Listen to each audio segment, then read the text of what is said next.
we are going to have 3 conversations, each of them happening on a Wednesday, one this week, another next week, and another one a week after, where we are going to look at influencer marketing, challenges in strategic communications and in communications overall in the post-COVID world, and also at red teaming exercises that are helping people to cope with challenges in social media better. We also have a StratCom podcast, actually, and we realized that it's a great name, so we thought that StratCom Talks would be a good merge between our events that we used to have and podcasts that we have. So this online conversation is called Influencer Marketing, a Legitimate Communications Channel, with a question mark, because as we've seen ways and ways again, is that in commercial sector, people use influencer marketing quite a lot and are embracing it, but it also comes with a lot of challenges, and challenges is something that we are really interested in. And at this session, we will look at the size of industry and speed of growth, define influencer marketing, and correct misconceptions. We will explore use cases of influencer marketing beyond selling stuff and importance of vetting influencers in the selection process.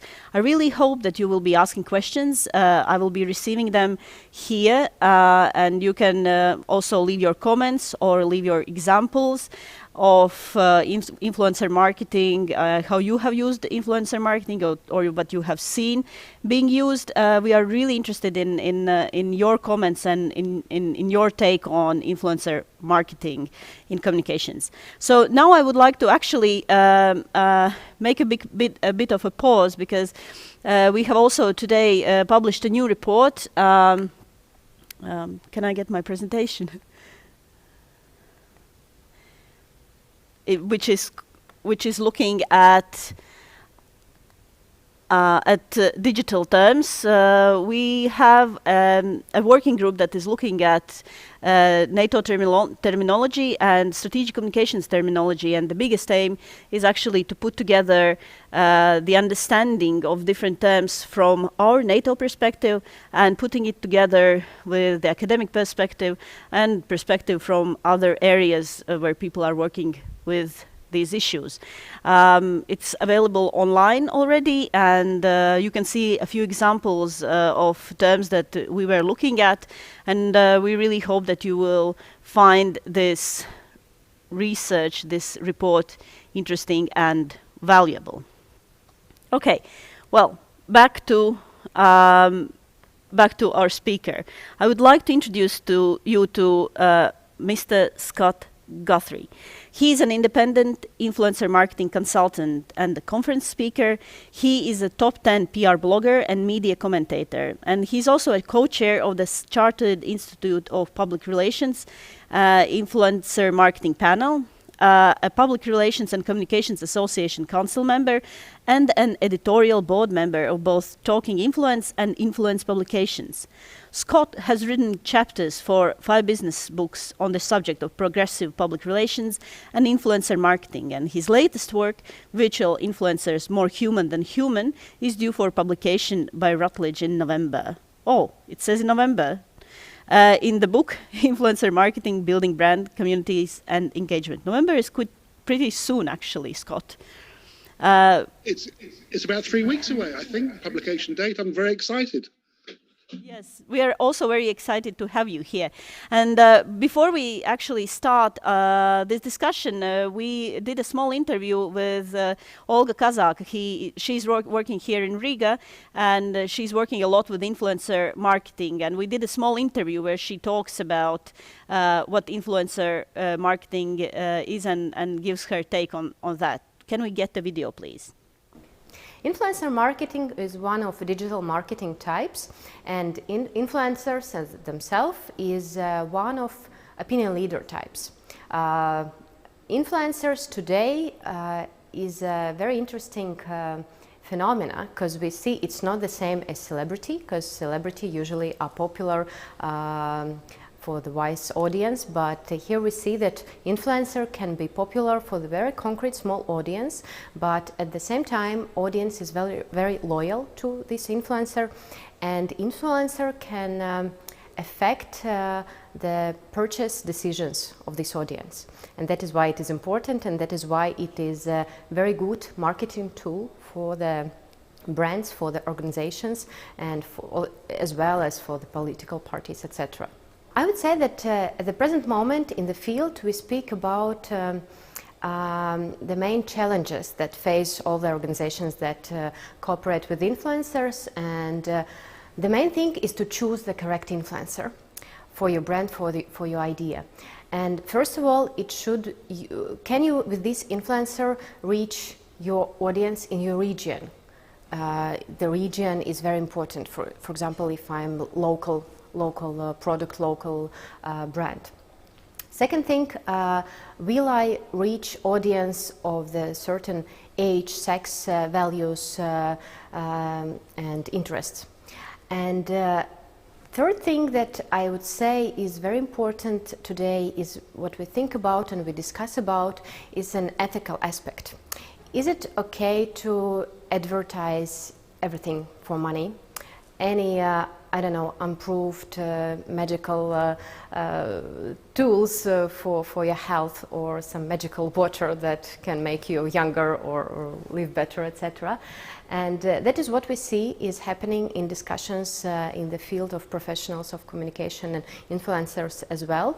That is also what is important, how we reflect this cooperation.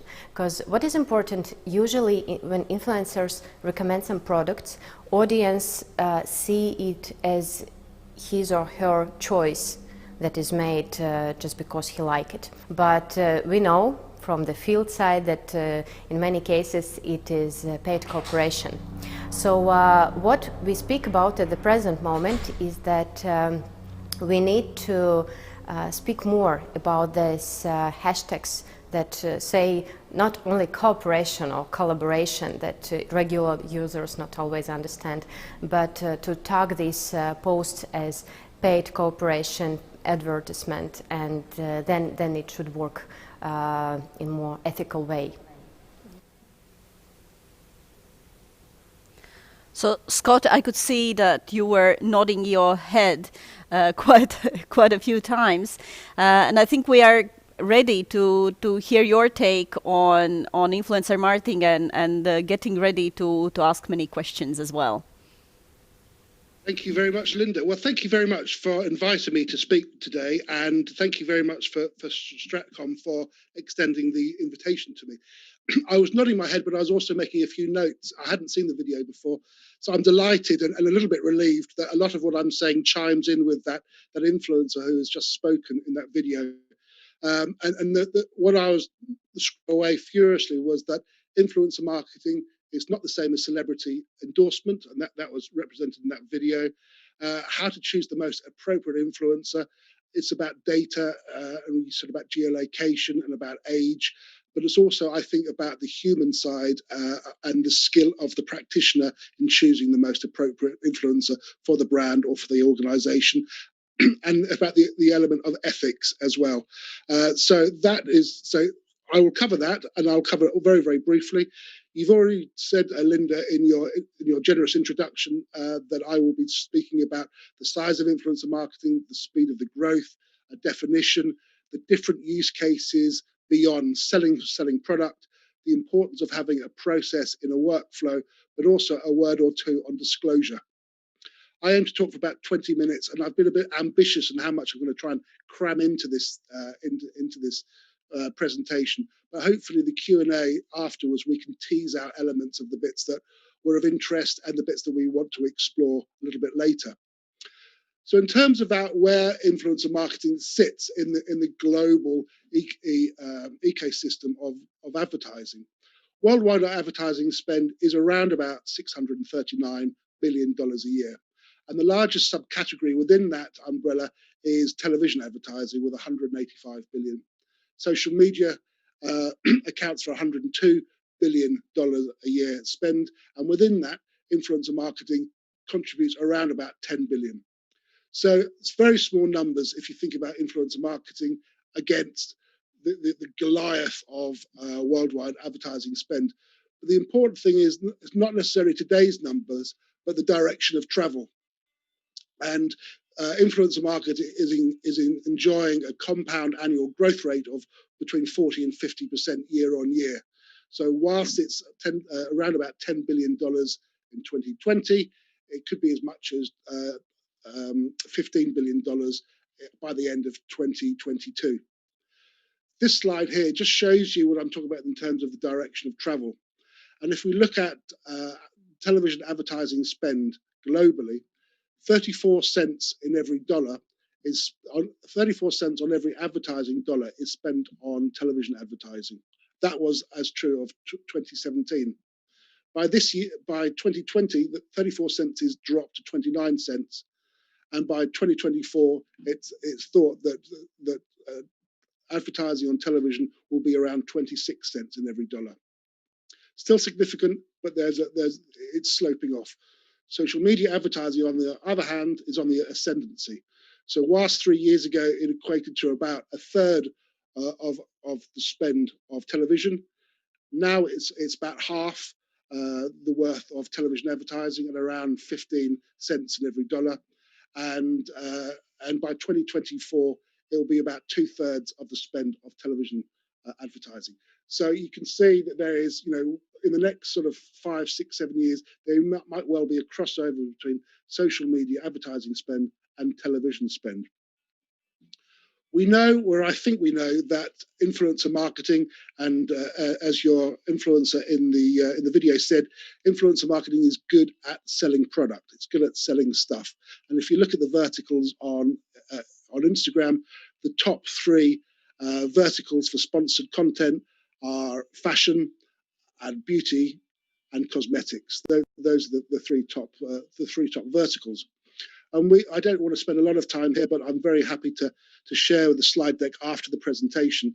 If we look at the different age groups and different platforms, even the new kid on the block, TikTok, 40% of 16 to 24-year-olds in Germany have said they have been influenced to buy something as a result of influencers on TikTok.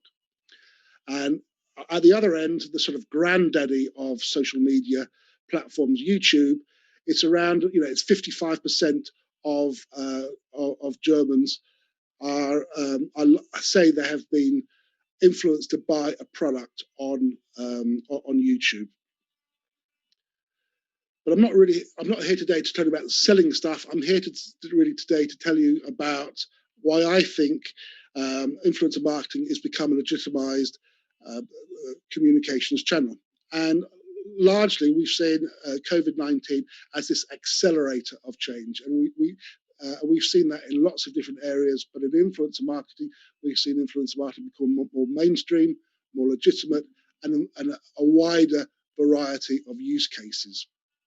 So way back in February and early March, we saw the United Nations, we saw the World Health Organization work with influencers and with influencer marketing agencies to tap into parts of society that no longer regularly engage with mainstream media. And they carry those important messages about social distancing and about how to wash your hands thoroughly and the dangers of touching your face too many times, for example. We also saw the Finnish government a few months ago reclassify social media influencers as key workers. And that was through their ability to tap into that audience who know that largely younger sections of society who no longer actively engage in traditional media. And in the UK, the Department of International Development, they launched an influencer marketing campaign to combat the myths about COVID-19, how it was spread. And that was specifically influencer marketers or influencers in Southeast Asia and in Africa. So that was sort of at the beginning of the pandemic. But I wanted to bring sort of more closer to, in a mini case study. And this happened right at the end of August. I think it was like the 30th of August, so about 6 weeks ago. And the UK government started to work with influencers on its campaign to to get more test and trace applications used in the UK.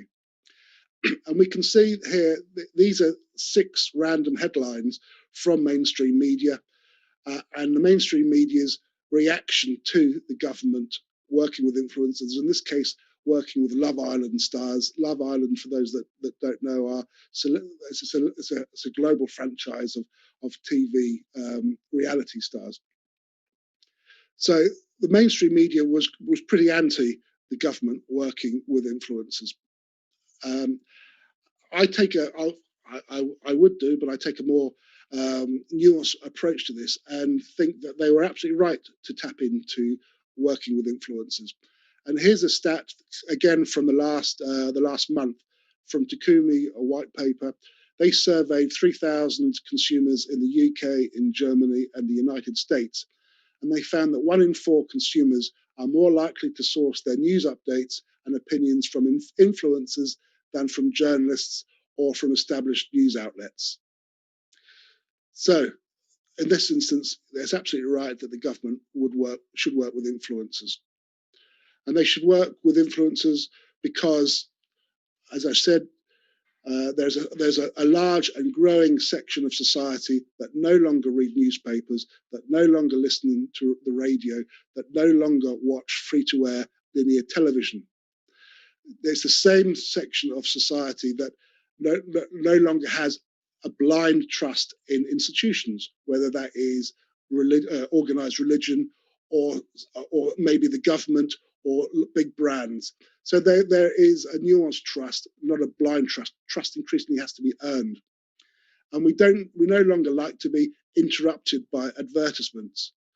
And we actively seek out bits of technology to block out those advertisements from coming in and interrupting our pleasure when we're on social media. So to return momentarily to the UK government and working with Love Island contestants, they worked with Chris Hughes. He's the guy on the left with 2.1 million Instagram followers, with Josh Denzel, who has 1.2 million Instagram followers, and Shauna Phillips with 1.5 million followers. So combined, they have an almost theoretical reach of 5 million followers on Instagram. But as the influencer in your short video implied, selecting the most appropriate influencer isn't necessarily the most handsome or the most pretty or the influencer with the largest number of follower counts. There's a workflow that should be followed to find the most appropriate influencer for your brand or for your organization. And here's a great case in point. Two of these images were taken in the weeks running up to the government working with those influencers on the test and trace. One of the images, the Shauna Phillips image, was taken a week after the collaboration on the test and trace. So here, if the PR practitioner had just spent a moment or two looking at the live grid of the sorts of content that these influencers were producing, they would know that yes, they're the right fit in terms of reach. Yes, they're the right fit in terms of where their audience sits, mainly in the UK. Yes, they're the right group in terms of age group. But although this is about reaching people with the message on test and trace, another campaign run by the government at the same time is hands, face, and space, i.e. the importance of properly washing your hands, the importance of using a face covering, and the importance of keeping 2 meters distance. And these 3 images show that none of these influencers are complying with by wearing face covering or keeping their distance. So this shows that when we're vetting, we should actively be looking at the creative style, and it also means that post-event, we should be having a set of words written down in a contract which says, for a limited amount of time, please abide by these guidelines. So I won't go through this in detail, but this is to show that I think when you're finding the most appropriate influencer, it's a marriage of science but also art. Yes, data will be able to help you with the audience match in terms of age and gender and geolocation. Yes, they'll be able to tell you the sufficient reach that they've got in terms of follower counts.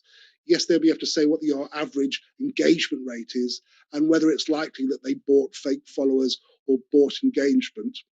But it won't be able to tell you about their tone of voice. Data alone won't be able to tell you about their values and ethics.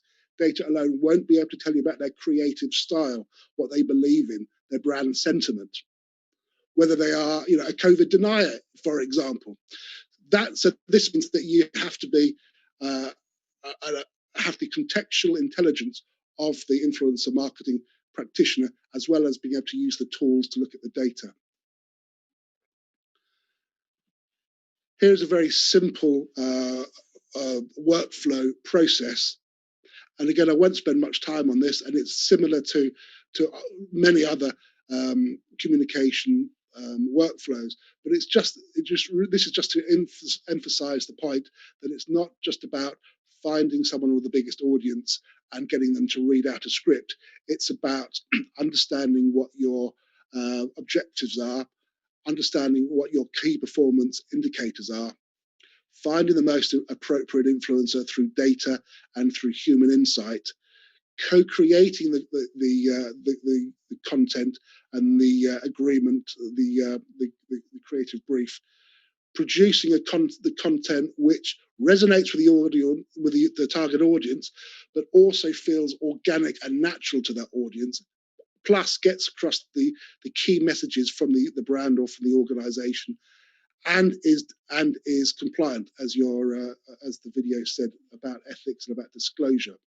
And then it's about measuring the KPIs, measuring intent rather than impact, and impact metrics.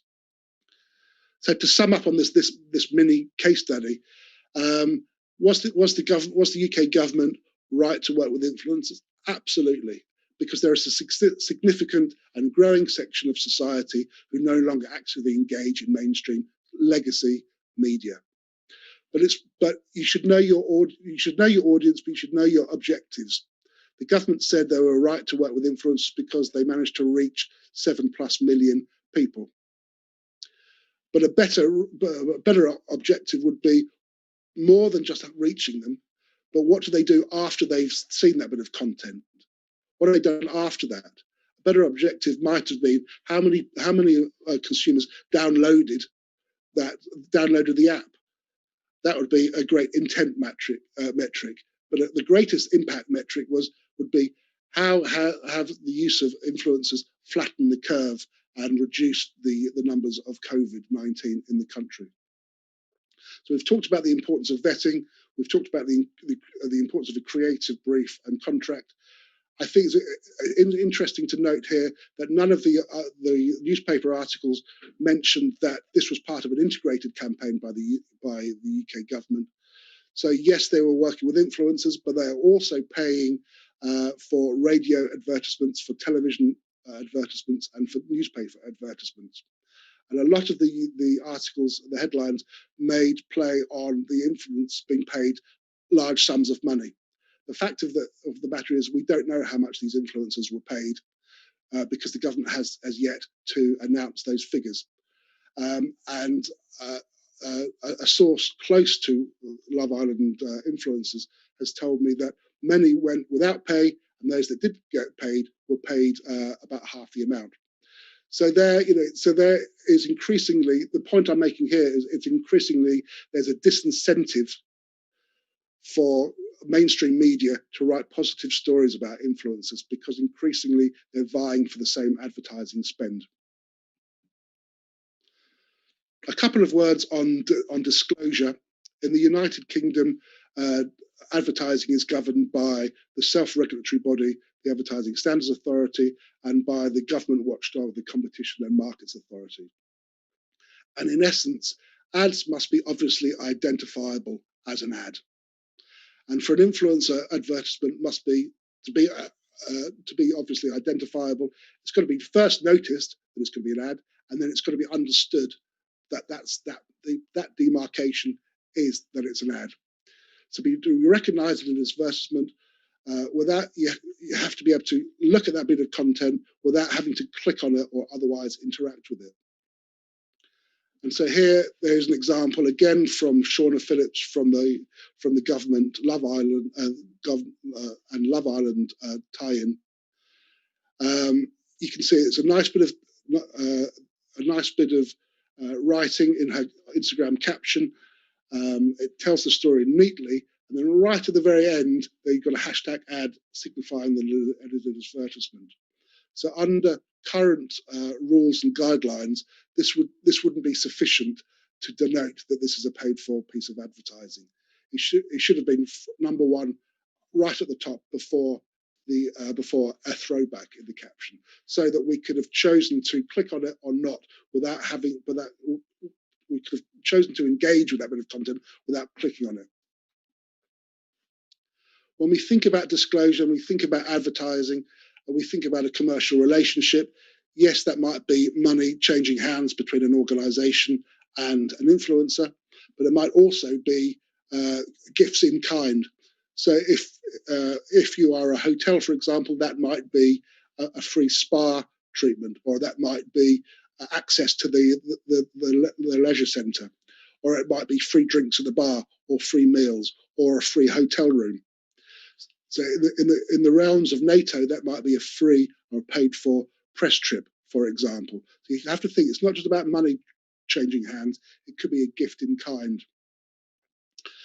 And whilst in the UK, we're governed by the ASA and the CMA, in the US, it's the Federal Trade Commission, the FTC, that governs influencer marketing. The ASA is part of the European Alliance, the European Advertising Standards Alliance, and the CMA, the Competition and Markets Authority, is part of ISPEN, the International Consumer Protection and Enforcement Network, as is the FTC.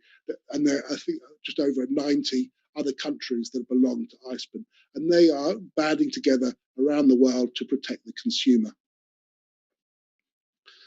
So we've talked about influencer marketing being able to sell a product. We've talked about influencer marketing being able to carry important message around COVID-19. Here are some other, just to end up this presentation, a few other use cases for for influencer marketing.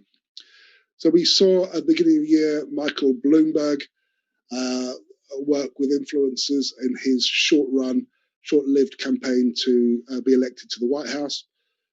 Joe Biden continues to work with influencers with the same goal, to get to become the next president of the United States. It's not just political campaigning, but it's also influencers are also working to try and get more young people to vote and to register to vote. And here is David Dobrik, who's a Slovakian by nationality, living in the US, big YouTube and Instagrammer. This post, where he was giving away 5 Teslas, achieved 3.7 million likes. 3.7 million likes. Now, that is astonishing. And if you look at what he was trying to do, he was giving away 5 cars, and all you had to do to be in a chance to win that was to share the post on your account, to tag in a friend, and to see whether you're already registered to vote by clicking on headcount.org. And this one promotion managed to get an uptick of 120,000 voters to be registered to vote for the US election. And it's the single largest voting drive in the 16 years of that organization. It's a great achievement, phenomenal, but just bear in mind that it's 120,000 new voters registered, but it was 3.7 million likes.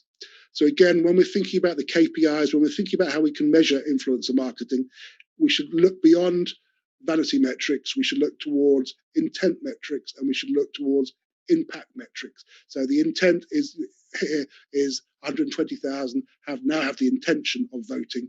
Be interesting to see if we can track how many actually did vote. That would be the ultimate impact metric there. We've also seen that influencer marketing can be used in crisis communications. So we could say that the global pandemic is, of course, a crisis, and influencers are being used to help manage that crisis. But last year, Marcus Brownlee, technology YouTuber, he worked and created a piece of content about the Samsung ill-fated Galaxy Fold rollout. There were lots of, if you remember April of last year, there were lots of issues with the screen, and he created a video which addressed those points, said what Samsung was doing about it, and told consumers who had pre-ordered the phone what they could do to return handsets or to alleviate their risks. So here it's a different sort of crisis, but again working with an influencer. Saudi Arabia has started working with influencers as part of its nation-building strategy, and it wants to promote itself as open for business for young tourists as well, and to also say that their country has a lot of World Heritage sites. So again, it's the country building itself up and working with influencers as part of a nation-building program. Lastly, well, penultimately, the winner of the PR Week Global Award this year was a piece of cause marketing and influencer marketing. And here, a German university hospital worked with an agency here, it was Ketchum, Germany, to promote young Germans to give blood. And so again, it's not selling a product, but it's about saving lives and to see if they're the right fit for bone marrow. This is the last example here. Here's a case of back in 2017 and NATO working with influencers here. And NATO worked with this Romanian comedian with a large following on YouTube and a large following on Facebook.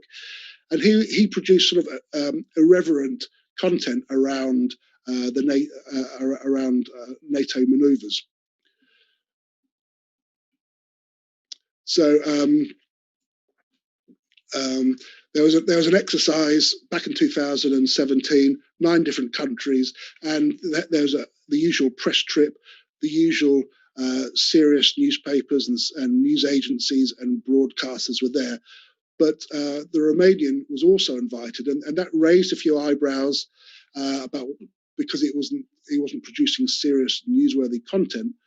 But what he did was he produced a subtle, positive publicity designed to appeal to a younger audience. And here, one of the threads that's run right through this 20 minutes or so is that it's more than the size of the audience. It's about bringing the message to a new audience, a specific, relevant audience, an audience which, until watching this video, might not know what NATO is, nor what NATO's relevance was. And then finally, hopefully I've demonstrated through the slides what influencer marketing is, but it's a blend of art and science. It's about forming or changing opinions and behaviors, not necessarily about getting people to buy a product. And it's about partnering with people. It's not just about working with influencers and treating them like human billboards. It's about creating mutually beneficial partnerships. And that is me. So I've rattled through it, and I've just noticed that the first time in the last 6 months the sun has shone in the UK and might have cut me out. But that is my talk, Linda. Are there any questions? Yes, actually, quite a few questions. But before I get to those, I thought that it's at one point you said that. That when we are looking at these ads, we have to realize it's advertising without actually having to click on it. But what happens when it is really not money being exchanged? It's a press store, or it's a gift.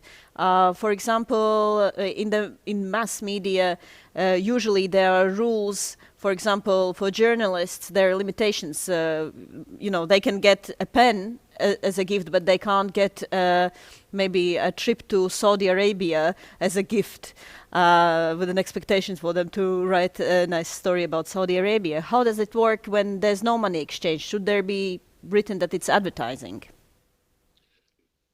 The quick answer is yes. And I think it's emblematic of influencer marketing being a young industry. I think that enable to protect the consumer, I think in the UK, this is talking from a UK perspective, I think that the ASA and the CMA looking to protect the consumer have been a little bit heavy-handed. So technically, yes, you said about a journalist being able to be given a pen, for example. There is no minimum limit in influencer marketing technically. So, for example, if you did a campaign for Starbucks, you should declare that you got your venti latte for free. Even more, not worrying, but something of note is that the CMA says that you should mention that relationship for a lengthy amount of time, and it says that that period of time should be 12 months. So I think you have to look on what is reasonable, but technically, to the letter of the guidelines, every time you posted yourself having a venti latte for the next 12 months, whether that was organic content or paid for content, you should flag it up that you were gifted a coffee 6 months ago or 9 months ago. So that is something that we need to work with the regulators to try and iron out. But technically, yes, you should be declaring it. And technically, the ASA did a big study last September, as in September in 2019, and said that the consumers really only understand hashtag ad. So hashtag spon doesn't really work. Hashtag SP for sponsor doesn't really work. Hashtag gifted might not really work. It doesn't say what, it doesn't say you have to. It said that you strongly advise that you should use hashtag ad. Mm. And I think, we are currently, when we are thinking about influencer marketing, we are usually thinking about TikTok and Instagram. But when you showed the YouTube video, I actually remembered that there was quite a big conversation a few years ago when North Korea invited a few travel bloggers who have YouTube channels to visit North Korea, and they of course were very excited, and they showed only the nice places in North Korea, so that was quite tricky as well. Yes, and I think so. We've spoken today about how brands must properly vet influencers. Increasingly, influencers are vetting brands because they want to be influencers for a long time. They're realizing that this is their career. They realize that they are custodians of a community, and that organic community keeps those influencers in check. The community knows the influencer really taps in as the custodian of that community, taps into what the audience likes and what it doesn't care for. So if it makes a decision to work with a brand that might not sit well with that community, the community is going to call them out and ultimately vote with their feet. So that might be, I don't know, working with a gambling company, let's say, or a tobacco company or an alcohol company. And I'm old and I drink, and I've smoked in the past. I'm not being sensitive about that, but some brands might not want to be associated with that. Some influencers might not want to be associated with that, and it's the same with different regimes in different countries. So you have to take a view on what you're comfortable with, and also the number one desire, tracking above money for influencers, is to be able to having freedom in co-creating content, not being told, take a picture of this, write that. And so if you're taken to different countries and you're just showing the best bits, then it is something that a lot of influencers who want to be in it for the long run won't feel comfortable with, because they want to tell the whole story, not just what they've been told to tell. Mm-hmm. And actually, you were saying that, I will quote you, you said that a brand has to find the most appropriate influencer. And I think one question that we have here from Anastasia Tolmachov kind of rhymes with this, because her question is, how do you find the best influencer, and does it have to be entertaining? Does it have to be entertaining? That is a great question, and that scrolls back to what your objectives are. because we turn to influencers for lots of different reasons. We turn to them for education or entertainment or inspiration or aspiration. It depends on what your brand stands for and what you're trying to, what you're trying to, ultimately what you're trying to get your audience to do, what change you want them to have. So it doesn't have to be doesn't have to be entertaining as in humorous, but it does have to be able to be engaging content that resonates with that audience. And you're absolutely right. It doesn't, it depends on, who you are, as in who you're trying to affect a change with, and what age they are. So we saw on the early slide, TikTok is very much for 16 to 24-year-olds, whereas YouTube is for 34 and upwards, and Facebook actually is in the 50s, in terms of the sweet spot. So you have to know who your audience is, what you're trying to change, and where they live online. There's another question. Well, there's a question about attempts to create an influencer artificially, and maybe here you can talk a bit about fake likes and fake followers, and how do you actually find out if these likes and followers are real or not? Yeah, that's another great question. I'm slightly contrary in being anti-influencer fraud. An influencer fraud is when you buy a fake follower or by fake engagement, or you manipulate engagement by getting into a club with other influencers and say, you like my content and I like yours, and you write a bit of content and you write a comment and I write a comment. Being popular isn't the same as being influential. So that's why I'm saying, why I'm sort of a bit gung-ho and contrarian about slightly being dismissive about influencer fraud, because we shouldn't be calculating success based on vanity metrics. We shouldn't be basing success on the theoretical reach of that piece of content, or how many likes, or how many comments it got. We should be looking towards intent metrics and impact metrics. So when we look at David Dobrik, huge success, got 120,000 new people to vote, huge thumbs up. But that came out of 3.7 million likes. So really, what is the value of a like? If that, if it takes 3.7 million to get 120,000 people to sign up, and it'd be interesting to see how many of those 120 actually go to the polls later and vote for the next US president. So, so there are lots of tools that you can use to find out who has been likely to have bought fake followers or bought engagement. Some of these tools are free, some of them are freemium, so the entry level is free and then you have to pay.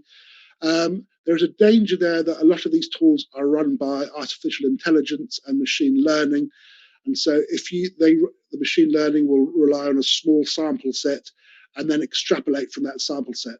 So if the sample set is wrong to begin with, then you're going to get more and more wrong. It's going to get more and more wrong as you get. So again, you need to use these tools, but also interrogate the figures with your human intellect. I'll give a short example. There's one influencer that I know who was in Sydney, Australia, and he's a lifeguard. And overnight, his Instagram followers went up something like 10,000 overnight. So he would get found out as looking like he had bought those fake followers. It would be a big tick, and therefore a big flag on a lot of these tools that measure influencer fraud. However, he was part of I think Bondi lifeguards that had just been picked up by Netflix in the US, and that aired on Sunday night, I think it was, and then all of a sudden people liked him and followed him on Instagram. So again, you need to have the data. Absolutely, you need the science, but you also need the art to be able to have the skills of the practitioner to be able to check out that data. Well, yes, and there can always be, for example, an information operation where you are buying likes and followers for someone else just to harm them. That can also be a possibility, or just buying a lot of comments to someone else, not to yourself, just to benefit yourself, but also to harm another person. It's extraordinary, isn't it, Linda? But yes, there are. Luckily, that they're few and far between, but there are plenty of existences where, where because it's an industry and you're all vying for the same gigs. If you work in a vertical, you're effectively, as an influencer, competing against other influencers to get that brand collaboration.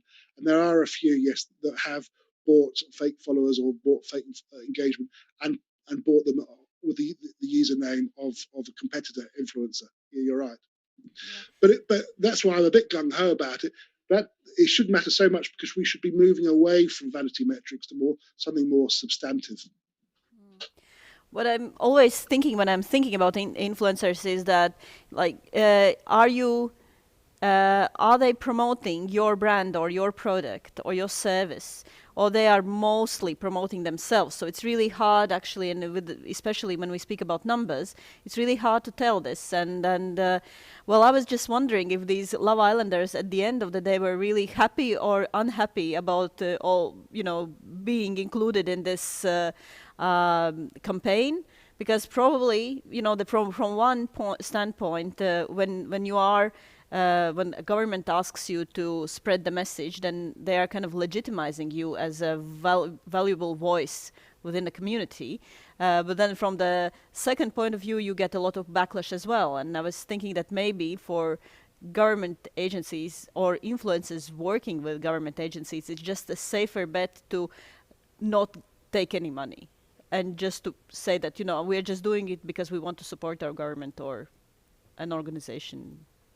Yeah, I think that's very valid, and I think that, and I'm not suggesting this is true for Chris Smith and Josh Denzel and Shana Phillips, but there are a lot of celebrity Love Islanders that realise they've got at most 18 months of notoriety, and they will sell anything to anyone because they realise that their fame will slide after a year, certainly after 18 months. I'm not suggesting that that's the case with these three people. But yes, you are motivated. Well, you have different motivations to undertake a piece of work, and that's why increasingly, as I was saying, brands vet influencers, but increasingly influencers are vetting brands. Are they the right fit for me as I grow my own brand, and are they the right fit for me and my community? So yeah, I think that's a big question, and were these Love Islanders the most appropriate as well? There are lots of other influencers that might have been used. There are lots of, for example, doctors and nurses, part of the NHS, who would be a more credible figurehead for the government to promote the test and trace. And they might not have the colossal numbers, but they have the authenticity and the trust. And then you could amplify that message with some paid spend behind it. So again, we shouldn't, back to that slide with the workflow, it's not just about finding the person with the largest follower count or the largest or the prettiest face, for example. It's finding the most appropriate for what you want them to do. And there is a very interesting question about countermeasures. So the question goes like this: with QAnon being an influencer with a very negative tone of voice as example, how would you counter the negative influencer influence? Again, these questions are really apt, they're really opportune. There's a slide I shared where 1 in 4 consumers say they turn to an influencer before they turn to a media outlet. An influencer before, a journalist or a media outlet. And that reduces to 1 in 3 if you're below the age of 44. So that is both good and bad. And bad, just because a brand isn't working or an organization isn't working with an influencer or isn't talking to an influencer, that doesn't mean that the influencer is not talking about you. And I think that's a really important message. You can be dismissive of it, but that doesn't mean they're not talking about you. And one of the other slides was about vetting. It's about the brand sentiment. Have they talked about when you're going to work on a brand collaboration? Has that influencer mentioned you in the past? You haven't done a paid-for relationship, but have they mentioned you in the past? And if so, was it favourable, neutral, or negative? Because influence is a neutral term, and we sometimes conflate influence and advocacy. And influence is someone who can change an opinion or a behaviour. An advocate is a supporter of something. And so you're absolutely right with the QAnon. You need to be able to identify who these people are, identify what they're saying, and do your best to neutralise what they're saying if it's negative. Or put out, and if you can't neutralise them, at least put out more positive stories about why they're wrong. But just to ignore them is no longer going to work.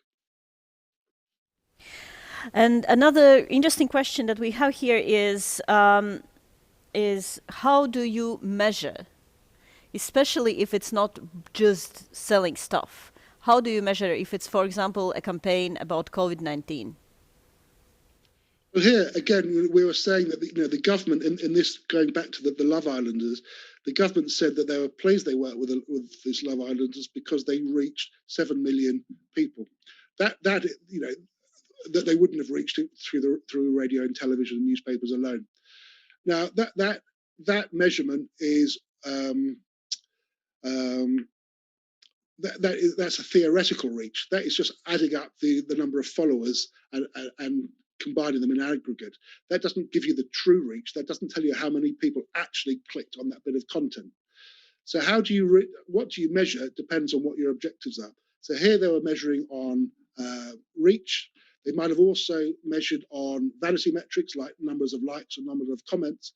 But I think in this example, and the question was specifically about COVID-19, an intent metric might have well been how many people actually stopped and downloaded that application, or how many people clicked on a link to find out, to download, to go to a microsite and find out more about how to wash your hands and how to wear a face mask and how to, how to test. And ultimately, is it working by, are we flattening the curve of new COVID cases?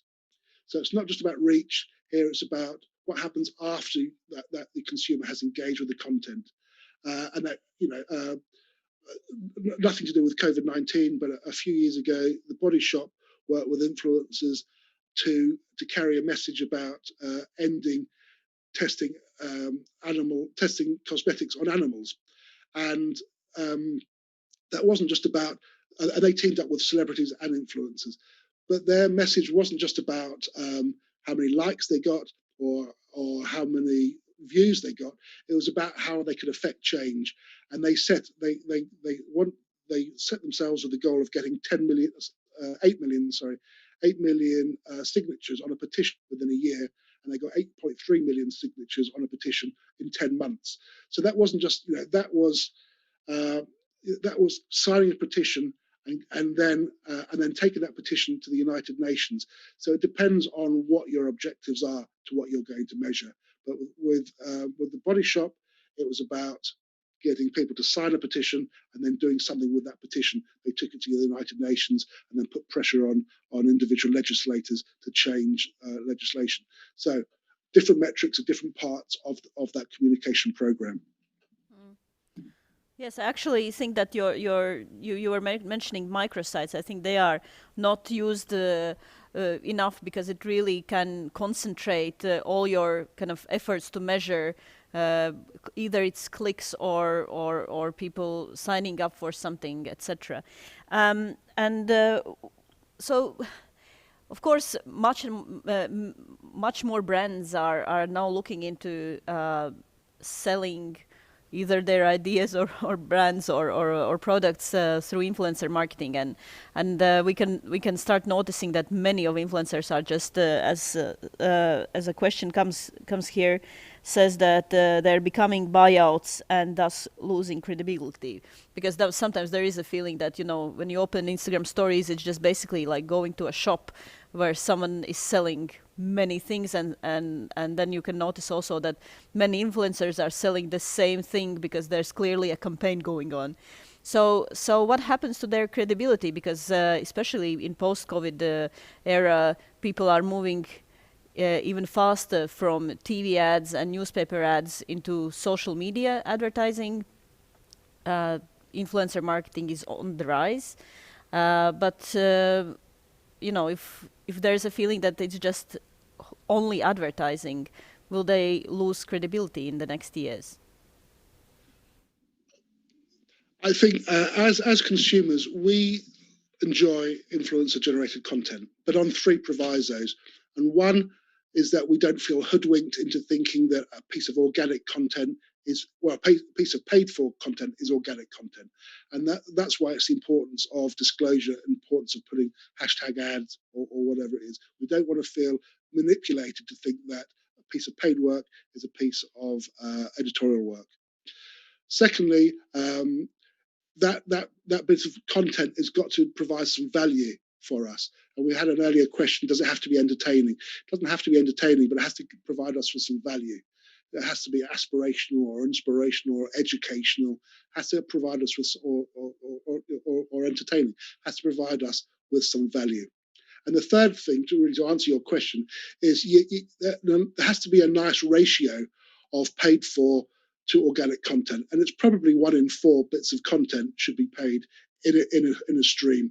That might be more, that might be fewer, but really we don't want to see ad after ad after ad after ad in a stream. We want to see a nice mix, and also we're moving from a spread of influencers working with a stack of brands on one-time deals to influencers working with a few brands, but really creating long-term relationships. So it's going from a horizontal to a vertical, and that produces, I think, more interesting content because the brand and the influencer get to know each other.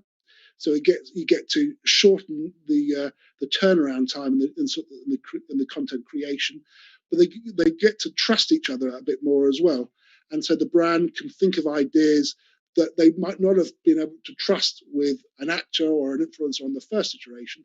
After a number of iterations, they get to say, well, you might want to see our factory, or you might want to see what is in development, or you might want to whatever we're going to do next year. So there's development of trust.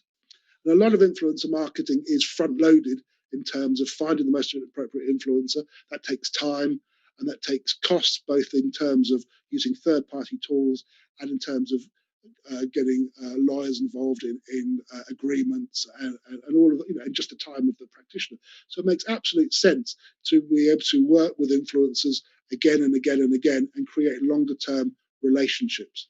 That was a long answer. I hope that was hopefully it was hopeful. Well, I think that's as much questions as we could take in this 1 hour. And what I'm going personally to take away from this conversation is that we have to find the right influencer, and we have to know our audience. We have to be open, transparent, and we have to brief and educate influencers about what we are trying to achieve and what are our values. And I really hope that at the end of the day, all those who want to work with influencer marketing will be able to find these things. Is there anything you would like to add as a last takeaway? No, I think that the couple of things that I want to add to is, it's more than selling a product. We can use it in lots of different ways, and it's importance of measuring beyond vanity metrics, and each campaign, every communications goal and every organizational goal will be different, but setting it up at the beginning so you can measure at the end. And the third takeaway is to always make sure that you draw the blinds so you don't get a lot of shadow in the middle of my talk. So I apologize again for that. Thank you, Scott. And Thank you for being here and asking your questions and leaving your comments. I would want to remind you that we had a conversation about influencer marketing with Scott Guthrie. The next event we are going to have is going to happen next Wednesday at the same time, and we are going to speak to Inga Valeg, and we are going to talk about how COVID-19 has changed the lives of people working in communication and how we can make our work better after COVID-19. Well, and I would also at the end want to tell big thank you to Olga Kazak, who is a professor and a partner at Olsen & Partneri, who gave the first interview that you heard at the introduction of this event. And big thank you to the team who helped to put this all together. See you next week. Thank you.